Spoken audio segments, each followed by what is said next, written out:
Hello YouTube, my name is Dan Siegel.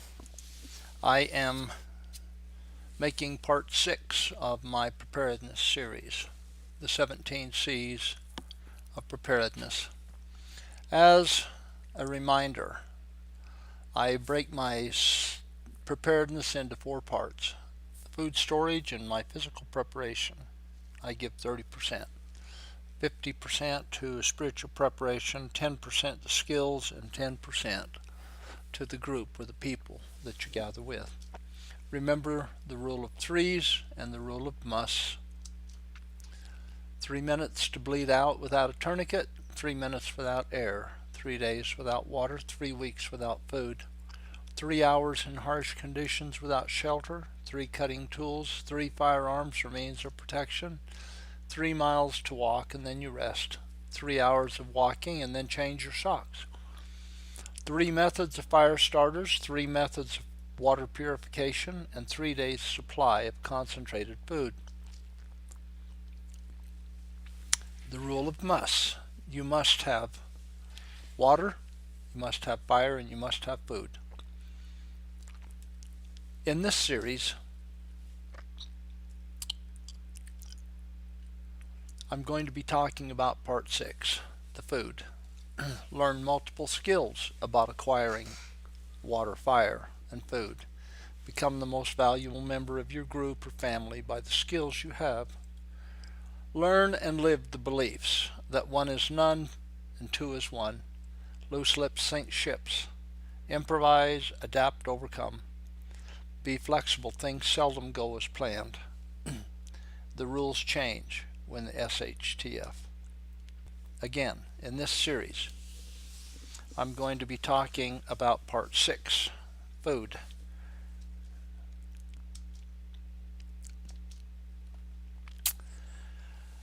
Under food, I've included SOS emergency bars, a 3-day supply, Cliff bars, which you can make at home yourself, freeze-dried foods, peanut butter, Spam, canned meat, and a P38 can opener.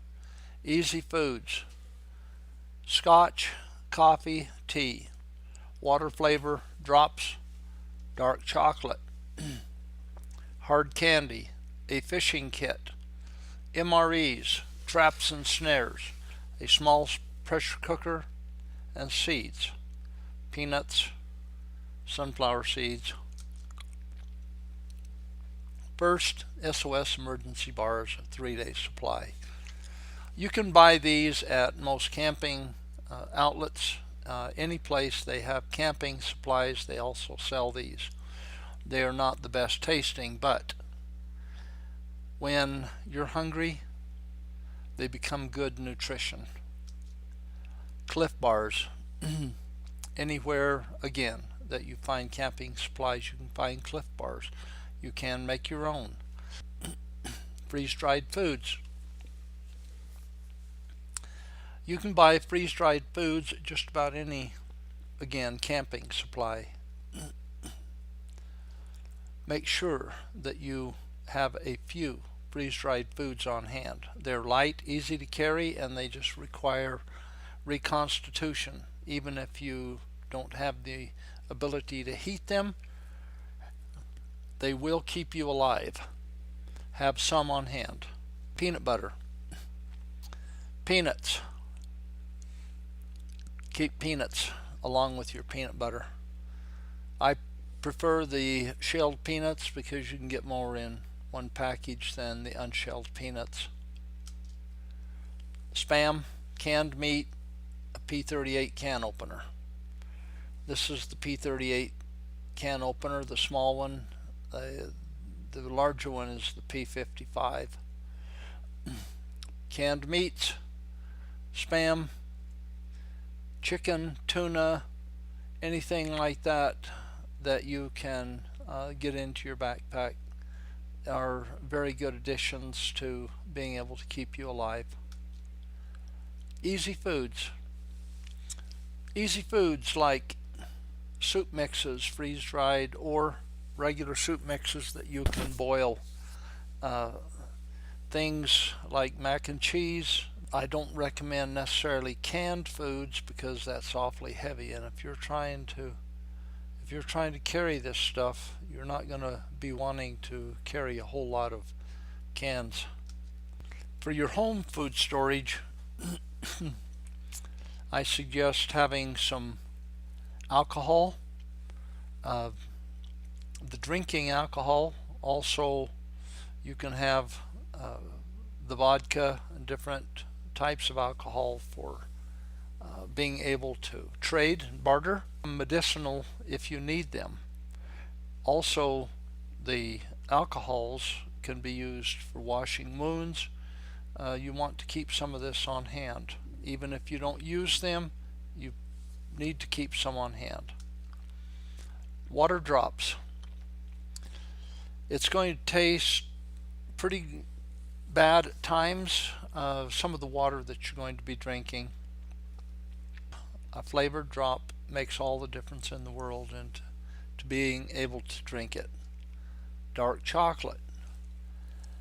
Dark chocolate is full of antioxidants as well as nutrition, believe it or not. And you might want to have some of this on hand in your backpack. It's got a lot of nutrition in it. You want high calorie foods. Hard candy. A fishing kit. This goes without saying. This is another means of providing food. MREs. Again, there are as many types of MREs out there as there are people, just about. A good MRE is something that you'll eat. Not necessarily all MREs are pleasant to eat, and I've tried them all, and believe me, there are some that you are not necessarily interested in trying twice, but anything is better than nothing when you're trying to stay alive. Traps and snares. Prepare now. Learn the skills of trapping and snaring. Have the line and what you need, the wire, to be able to build traps and snares. This again is to prepare you to provide in the wilderness when you don't have much. A small pressure cooker. I can't say enough about having a small pressure cooker. You can cook your food more thoroughly, and you can cook it faster when you have limited amounts of heat in a small pressure cooker than you can if you're trying to boil everything. You can get small pressure cookers. Keep your eyes open. At thrift stores, people throw them away. I picked up a small 4-quart pressure cooker for $3. Now, I'm not guaranteeing that you can pick one up for $3, but I guarantee when I saw it, I snatched it. I know the value of pressure cookers. You can get the weights that you need for the tops of your pressure cooker for a very minimal amount, and it makes all the difference in the world when you are trying to cook your food. Seeds. Sunflower seeds, peanuts. I recommend that you keep a supply. I've tried to keep a supply on hand, and they will become a little rancid, so you need to cycle through them, make sure that you have a way of turning them over. And when you're eating sunflower seeds, you do need more water, so be careful that you don't just start eating sunflower seeds because you're hungry and you don't have water. Don't do that. You're better off to not eat food if you don't have water than you are to eat and not have water. So again, this is part 6 of the 17 C's of preparation. I'm Dan Sego. Thanks for watching, and I hope these videos do you some good. I've tried to break them down so that they are one part after another, rather than giving you the whole load of everything that you should get all at one time. Thanks for watching and subscribe, and we will see you in the next video, part 7.